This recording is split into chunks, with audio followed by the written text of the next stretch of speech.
If you know anything about Trinidadians, you know they do not do humble. They will tell you in the first 3 minutes that they have the best carnival, the best soca, and the best food in the Caribbean. And they will remind you that Anthony Bourdain went on CNN and said exactly that. They have that clip saved. But here is the thing nobody is saying out loud. Almost none of Trinidadian food is actually from Trinidad. The doubles, the roti, the Pelau, the Callaloo, every single one of these dishes has a passport stamped somewhere else. These are the 10 most popular Trinidadian dishes that aren't actually Trinidadian. In the 10th place, Trinidad's beloved macaroni pie walks in with a British passport and a suitcase full of cheddar. The original recipe, straight out of Mrs. Beeton's 1861 Victorian playbook, was a starchy, creamy side for colonial dinner tables, not a carnival headliner. But Trinidadians didn't just copy and paste, they hacked the formula.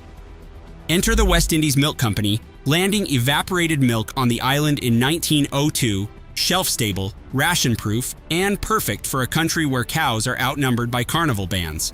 By the 1930s, school canteens and funeral halls were serving up slabs of pie spiked with Scotch bonnet for that unmistakable Trini fire. So, yes, it's British by birth, but only Trinidad figured out how to make macaroni pie taste like home, and a little bit like danger. Number 9. Black cake marches onto the Trinidad table with an Irish accent and a bottle of local rum.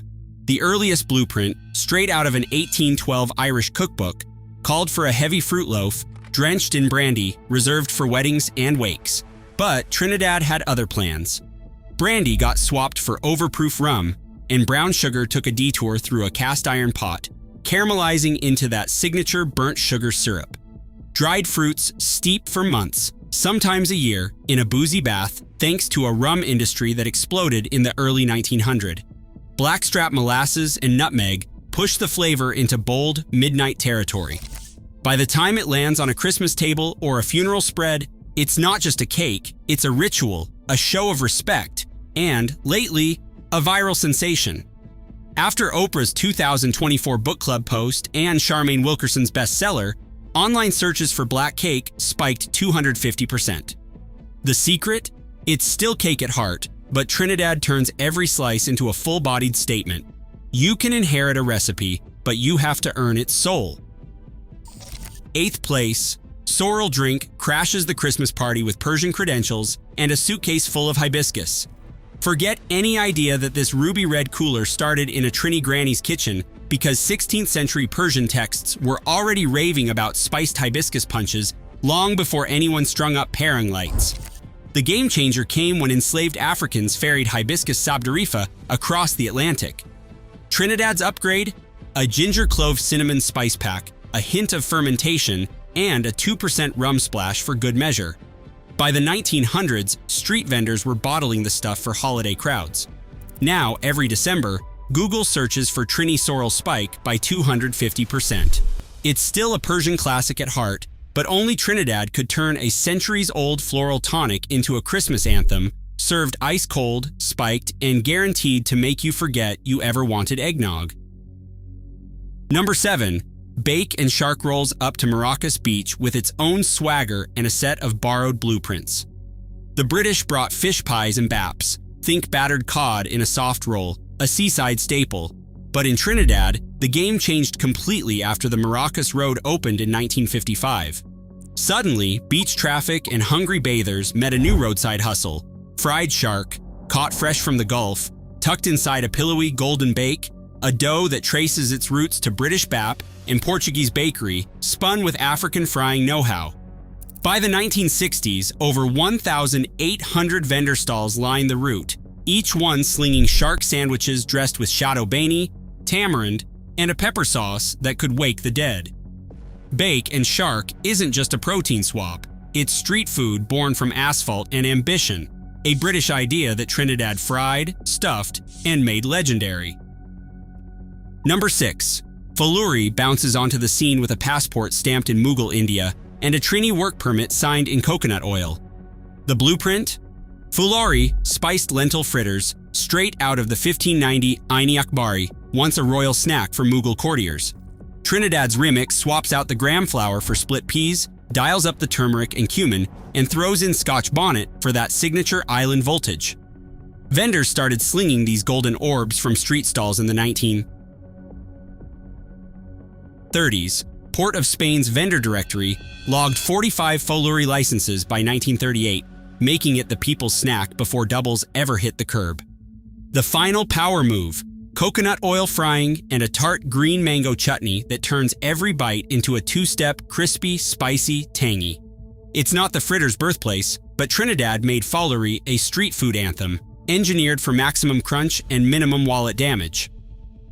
Number 5. Callaloo steams up the Sunday table with roots tangled deep in West Africa and a Trinidad remix that's pure culinary swagger.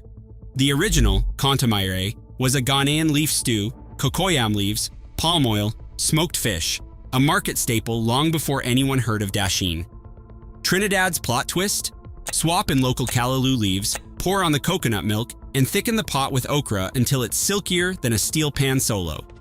Then, just to flex, drop in a fresh blue crab for that sweet ocean punch.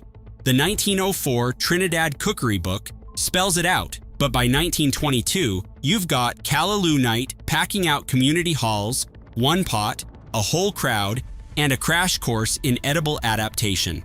This isn't just a side dish, it's the island's green velvet curtain before the spice-heavy main act. Forget palm oil, Trinidad made Callaloo a creamy, crabby, coconut-laced legend. Number 4. Curry storms the Trinidadian kitchen with a British rulebook in one hand and a fistful of Indian spices in the other. The first curry powder wasn't mixed in Port of Spain but codified in British manuals like The Art of Cookery back in 1765, think Empire in a tin. But Trinidad's remix is pure voltage. 143,000 indentured workers brought turmeric, cumin, and coriander, but locals cranked up the heat with Scotch bonnet blazing at 100,000 Scoville units and then cooled the fire with a silky coconut milk and flour roux, a technique that took root in the 1920s. The final power move? Green seasoning, cilantro, chive, and shadow beanie, turning the colonial blend into a signature island punch. By 2022, nearly half of Trinidadian households were using curry weekly. So yes, the spice blend sailed in on British ships, but only Trinidad could turn it into a creamy, fiery Sunday table anthem. Coming to the top 3, Pelau bursts onto the Trinidadian table with a history that zigzags across continents. The dish starts as Portuguese pilau, gets a Dutch paella remix, and then lands in the Caribbean with a suitcase full of rice and confusion. But Trinidad does not just follow the script, it flips it. The magic happens with a bold move. Rice gets tossed into a pot of bubbling brown sugar, caramelized until it is smoky and amber, a technique straight out of a 1930s sugar industry pamphlet. Pigeon peas, brought by Indian laborers, join the party, adding earthiness and bite. Coconut milk, first documented in local recipes in the 1940s, transforms the whole pot into a creamy, tropical comfort zone. Pelau is not just a one-pot meal, it is a national flex, crowned as the star of Trinidad's 1958 independence menu. Every spoonful is sweet, savory, and smoky, proof that Trinidad did not just inherit a recipe, it engineered a culinary anthem, caramelized and celebrated like nowhere else. Number 2, Roti spins into Trinidad's lunch hour with North Indian DNA and a streetwise swagger all its own. The original roti was a simple flatbread rolled out on the plains of Uttar Pradesh, cooked dry and torn by hand. Trinidad didn't just copy the recipe, it changed the rules. Enter evaporated milk, first off the boat in 1902, softening the dough to a pillowy finish you won't find in Delhi. Butter gets kneaded in for flex, and by the 1960s, fillings get wild. Curried goat, shrimp, even crab, all tucked inside like edible contraband. But here's where the hustle really shows. By the 1970s, Port of Spain's Roti trucks are out in force, with 13 licensed vendors slinging wrapped lunches to factory workers and office clerks. By 1995, a national survey clocks 31% of lunches as roti, proof this is no side act. In Trinidad, bread isn't just the plate, it's the whole show, engineered for the road and the rush. And finally, in first place, Doubles drops the mic on Trinidad's street food scene. Forget any idea that this is just a local snack. The blueprint is pure Indian street hustle. Vada pav, chana masala, baras fried in turmeric and cumin. But Trinidad didn't just borrow a template, it built a legend. In 1936, Emma Dean and his wife Rosalind set up a stall on Charlotte Street, slinging 2 Pholourie barras stacked with chana, simmered in tamarind water, dusted with bush pepper, and crowned with chutney that could stop traffic. The lines? Down the block. The price? Cheap enough for workers, school kids, and midnight stragglers. By the 1940s, doubles had become the unofficial fuel of the city, breakfast, lunch, or after-fete recovery, all in one messy, glorious bite. Fast forward to 2021, and hashtag doubles racks up 5.2 million global mentions, proof that what started as a survival sandwich is now a worldwide craving. The secret isn't just in the spice or the soft golden bara, it's the alchemy of migration, invention, and hustle. Trinidad took a borrowed concept and turned it into a national icon, a social equalizer, and the island's proudest edible export. In the end, doubles isn't just Trinidadian. It's Trinidadian mastery, bold, messy, and absolutely unstoppable. Across all 10 dishes, one fact slaps you in the face. Trinidad doesn't just borrow recipes, it hijacks them, remixes them, and drops the mic. Origin? That's just the appetizer. The main course is pure Trinidadian invention.